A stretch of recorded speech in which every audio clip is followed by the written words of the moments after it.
lowercase letters. That's right. We are going to learn the lowercase letter I and the lowercase letter J today. So grab your pencil and your paper and let's get started. Let's go ahead and make our brackets here with our top line, our middle line, and our bottom line. And remember, we can always visualize or picture that imaginary box on your paper to kind of help us out. So the first letter we're going to learn is the letter I. So I want you to find the midline or the middle line, okay? And I want you to move over to the middle of that imaginary box, okay? I want you to go ahead and put your pencil down, and then we're going to draw a straight line down to the bottom line. Then we're going to pick up our pencil, and then we're going to put a dot between the top line and the middle line. Boop, just like that. And that is the lowercase I. When you think about the lowercase I want you to think about an igloo. And I'm going to show you a picture of an igloo in case you don't know what that is. This is an igloo. And an igloo is a place that is a home made out of ice and snow. And that's pretty cool, right? So when you say igloo, I want you to think about the first sound in that word.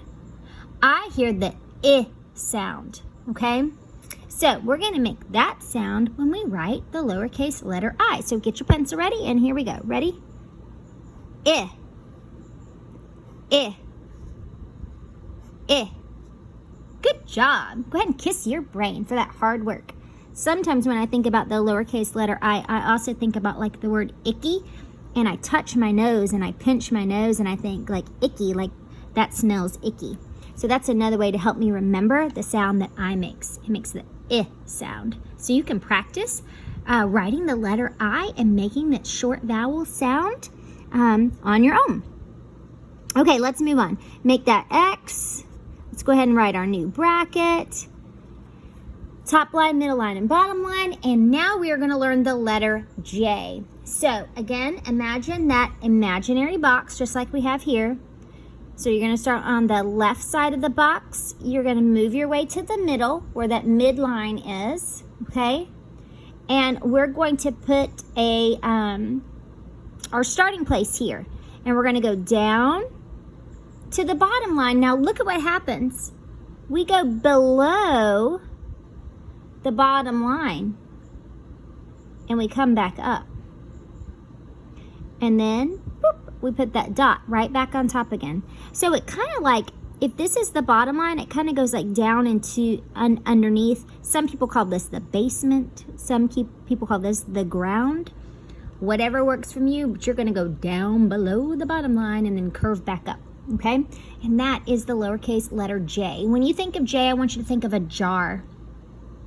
And when you say jar, I want you to think about the beginning sound you hear in that word.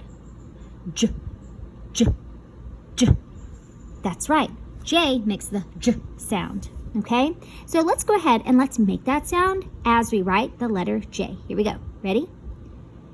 J, J, J, J. One more time.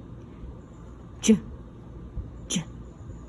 And there we go, my friends. You can pause the video right here. We're going to get ready to move on to word writing. Let's go. Practice a few more with that letter I and that letter J.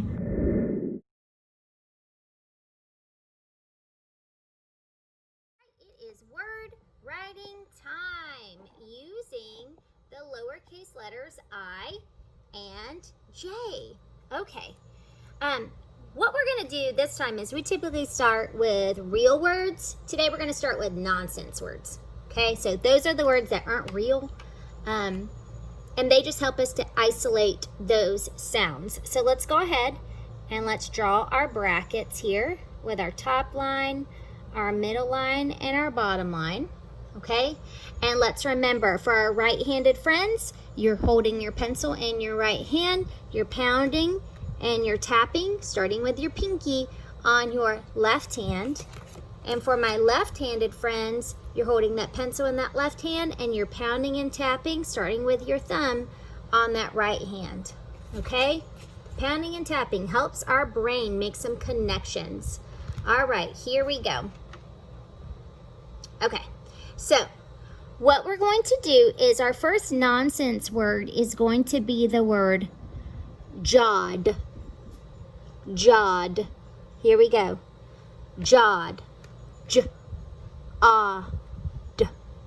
So I hear 3 sounds. Let's think about the first sound we heard. Jawed. J. Ooh, that sounds like j, like in jar.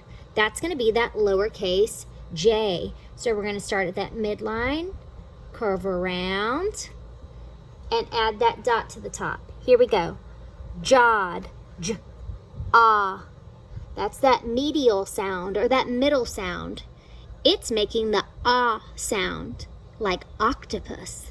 Oh, that's going to be the vowel O. Jawed. J, ah, d. Ooh, d, like in dog. That's right. It is going to be the lowercase d. So we now have the nonsense word jawed. J, odd. Jawed. Nice job. Let's try one more nonsense word, and then we're going to jump to real words.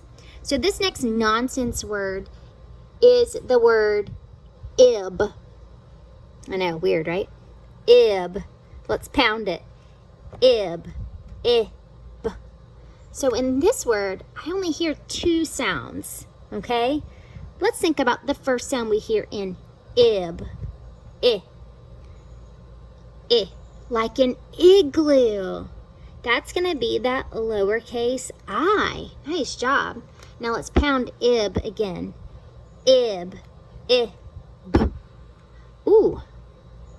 Listen to that second sound, or the final sound in this word. B. Like in book.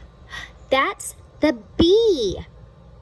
So remember, B's and D's can sometimes be tricky. It's going to be opposite of the D. This is our D. So the B, we're going to have that long, tall line from the top to the bottom, and then we're going to have that circle. Ib. Ib. Ib. And remember, jawed and ib are nonsense words. They're not real. We're not going to find them anywhere in the dictionary. Okay? Now, let's try some real words. Okay? The first real word that we are going to do is going to be the word it. It. So let's pound it out. Ready? It. It. Ready? What is the first sound you hear?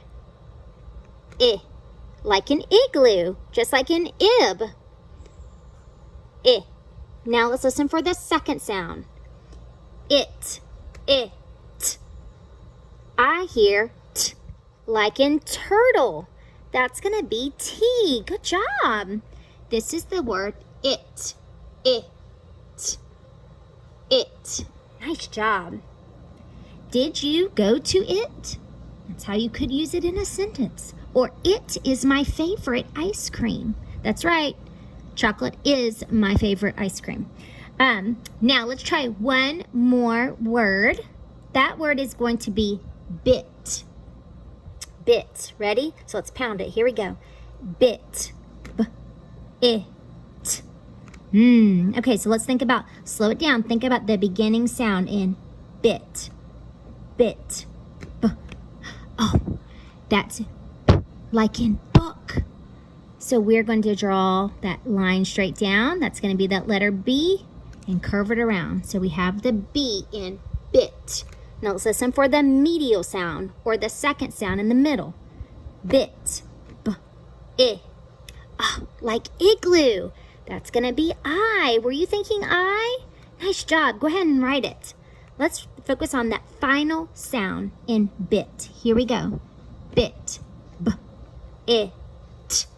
Oh, I hear t like in turtle. Bit. Now look at how cool this is. See, here's the word it. And then if I look over here, there's the word it inside of the word bit. So when I get ready to focus on the sounds, look what I can do. I can say b, it, bit, and it's faster for me to blend those sounds together to say the word. How awesome is that? I also want to show you one more word. And this is a person's name. It uses the same letters that we learned, J and I. But you're going to notice that that J looks different because that is the capital J in Jim. J-M. Jim. So, if you're going to write someone's name, you have to remember that you're going to capitalize that letter and not use the lowercase letter. All right, my friends, I'm curious to see what other words can you come up with that contain the letters I and J. See you real soon.